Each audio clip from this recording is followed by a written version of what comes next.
සුබ උදෑසනක් වේවා. දෙවියන් වහන්සේ තුළ ඔබගේ ජීවිතේ වෙනස් කළගන්නා වූ වචන කීපයක් ඔබ ඉදිරියේ තබන්නට උන්වහන්සේ මටද මේ උදෑසන කතා කළා. මගේ ජීවිතයේද මේ කාරණාව ගැන ඉතාමත් පොරබැදපු යුගයක් සහ කාලයක් වකවානුවක අපි ජීවත් වෙමින් සිටිනවා. ස්වාමීන් වහන්සේ අපි දකින ලූක් 19 වෙනි පරිච්ඡේදයේ සාකේයුස් නම් එක පුජ්‍යලෙක් ගැන. සාකේයුස් නැමැති මේ පුජ්‍යලයාගේ කතාව ඔබ අසා තිබෙන, ඔබ දන්නවා, දේශනාවලින් අහලා තියෙනවා. නමුත් අපේ ජීවිතයේ මේ සාකේයුස් නැමැති පුජ්‍යලයාගේ ජීවිතේ වගේ වෙනස් වෙලාද නැත්තම් වෙනස් වෙන්න තාම උත්සාහ කරනවාද? නැත්තම් ඔබ කිතුණු ජීවිතේ බොහෝ ගමනක් ගිහිලා තාම ඔබට වෙනස් කරගන්න බැරි වෙලා තිබෙන්නේ ඔබ සාකේයුස් වගේ ජීවිතේට යේසුස් වහන්සේට ආරාධනා කරලා නැද්ද? ඔබ ආරාධනා කරත් ඔබට තාම මිදෙන්න සහ ගැලවෙන්න අත්හරින්න බැරි දේවල් සමග ඔබ පොරබදාගෙන ඉන්නවාද? එහෙනම් ඔබගේ ජීවිතේ මේවා උත්සාහ කරන්න යම් දවසක ඔබට දෙවියන් වහන්සේ පවරපු කාරණා තුල ඔබ වෙනස් විය යුතුමයි. ඔබ දේවචනේ සත්‍යතාව මගේ අර යන්න බෑ. ලූක් 19 පළවෙනි පරිච්ඡේදයේ කියනවා පළවෙනි පදේ උන්වහන්සේ යෙරිකෝවට ඇතුල්ව ඒ මැදින් යද්දී සුංගම් අය කරන්න ප්‍රේතෙකු සාකේයුස් නම් ලත් පෝසත් මිනිසෙක් යේසුස් වහන්සේ කවුදැයි කියා බලන්නට සෙවෙමි. නමුත් ඔව් මිටි බැවින් සෞම්‍යව මාර්ගයේ යන්ත්‍ර සිටි බැවිනුත් ඔව් පෙරටුව දුව ගොස් උන්වහන්සේ දකින්න පිණිස අත්තික ගසක නැගුණේය. අපි සුභාරංචි කියන්න ගියාම අපිට විවිධ පුජ්‍යලෝ හම්බ වෙනවා. හැබැයි ධර්මිෂ්ඨ පුජ්‍යලෝ නෙවෙයි. අපි ගොඩාක් හොයන්නේ ධර්මිෂ්ඨ පුජ්‍යලයන්ට කියන.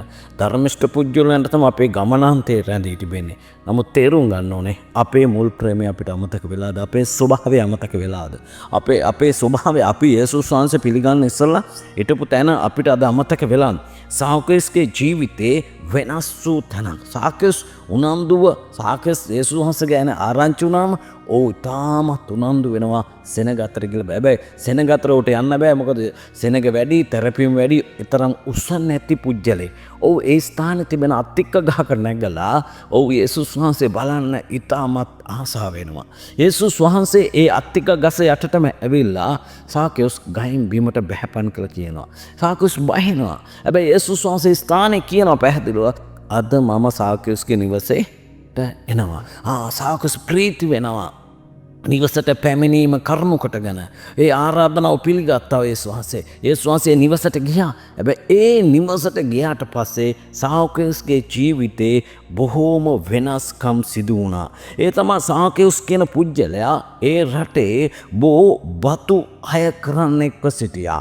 අයුතු ලෙස බදු අය කරමින් සිටියා. අයුතු ලෙස මිනිසුන්ගේ වංචා කරා. එහෙම හිටපු පුජ්‍යලෙක් යේසුස් වහන්සේගේ මාර්ගය යේසුස් වහන්සේ දකින්න, යේසුස් වහන්සේ කවුද කියලා හොයන්න ඔව් මහත් පිපාසයක්. ඔව්ගේ ගමට එද්දී ඔව් ඒ ගැන හොයන්න ඔව් දැන හිටියා. ඔව් ඒ ගැන කල්පනා කරන්න ඇති. ඉතින් ඔව්ගේ කල්පනා වෙනස්. මේ යේසුස් වහන්සේ කියන්නේ කවුද, මොන වගේ කෙනෙක්ද කියලා හොයලා බලන්න ඔව් කල්පනා කරගන්න ඇති. ඉතින් අපිත් යේසුස් වහන්සේ කවුද කියලා හොයන්න ඇති. ඒ සාකේයුස්ගේ ජීවිතය සම්පූර්ණ වෙනස් වීම සිදු වෙන්නේ මෙම වෙනස් සිදුවීම යේසුස් වහන්සේ සාකේයුස්ගේ නිවසට පැමිණීම ඔහුගේ හදවත පැමිණීම නිසාය.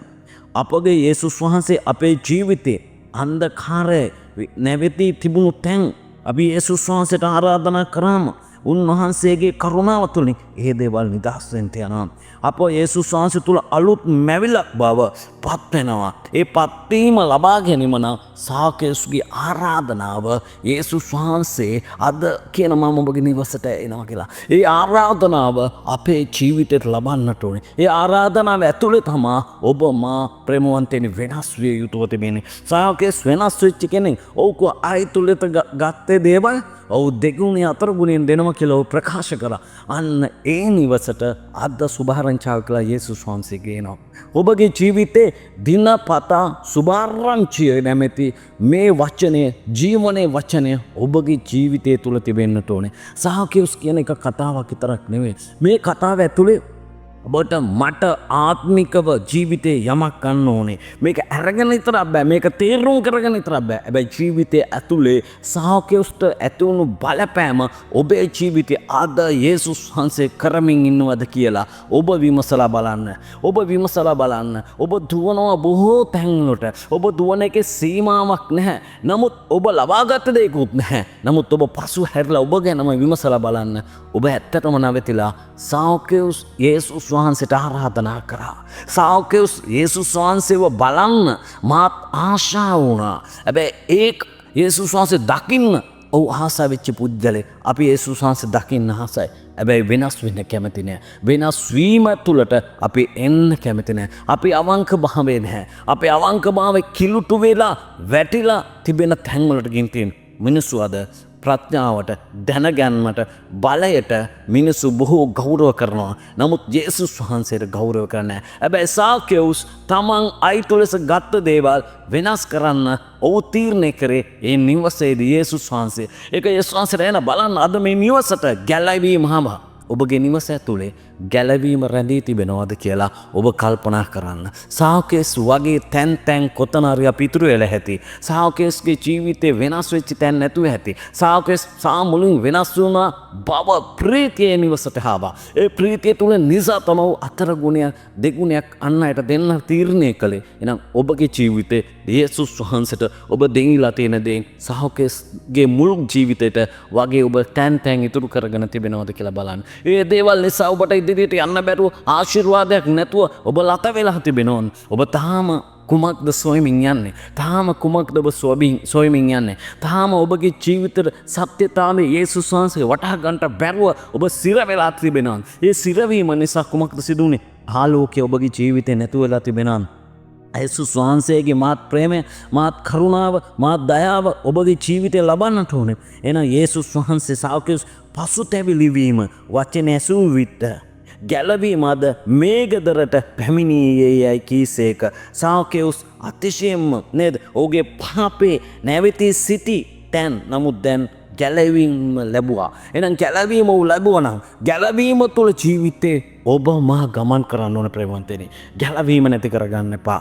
දවසේ උපකාර කරන්න. ඔබ කතා කරන දහසයන්ගේ ජීවිතෙන් ඔබ බොහෝ දේ බලාපොරොත්තු වෙ සිටිනවා. නමුත් දහසයන්ගේ මුඛෙන් ඔබ බොහෝ දේ නික්මමින් බලා සිටිනවා. ඔබට මම කියනවා ඔබ සතුව දේ වචනේ තිබෙනවා. ඔබ සතුව බයිබලයේ තිබෙනවා. අද දවසේ යාඥා කරන්න.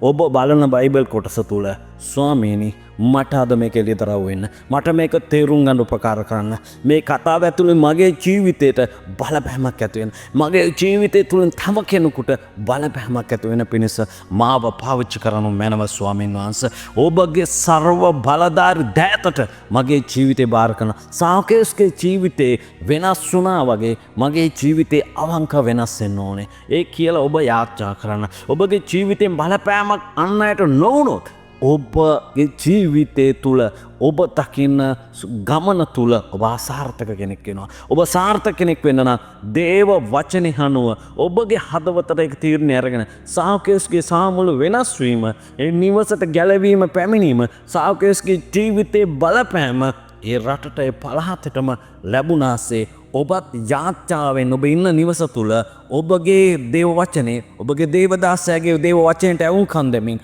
ඔය කියන ආකාරයට ඔබගේ ජීවිතේ ගොඩනගා ගන්න කල ඔබ ආශිර්වාද අත්දකින්න යනවා. දොස්තැබීම් එලා අත්දැකීම් බොහෝ මිනිස්සු කරයි. හැබැයි ඒවට ඔබ කන් යොමු කරලා ඒව ගැන කාලේ විඩංගු කරලා ඒ ගැන හිතලා ඒ කල්පනාවන් කරලා නිකන් නිකුරුනේ කාලය අතර දමන්න එපා. එහෙනම් ඒ දේවල් අමතක කරලා යේසුස් වහන්සේ කියන මාවතට පැමිණෙන්න, ශාවකයන්ගේ ජීවිතේ වෙනස් වීම සැබවින්ම දකින්න, සැබෑ ජීවිතය තුල ගමන් කරන්න. එන අද දවසේ ඔබට මේ පණිවිඩයෙන් ස්වාමින් වහන්සේ මට මඟ පෙන්වු නිසා ඔබට ස්තුතියි. ජේසුස් වේදයි.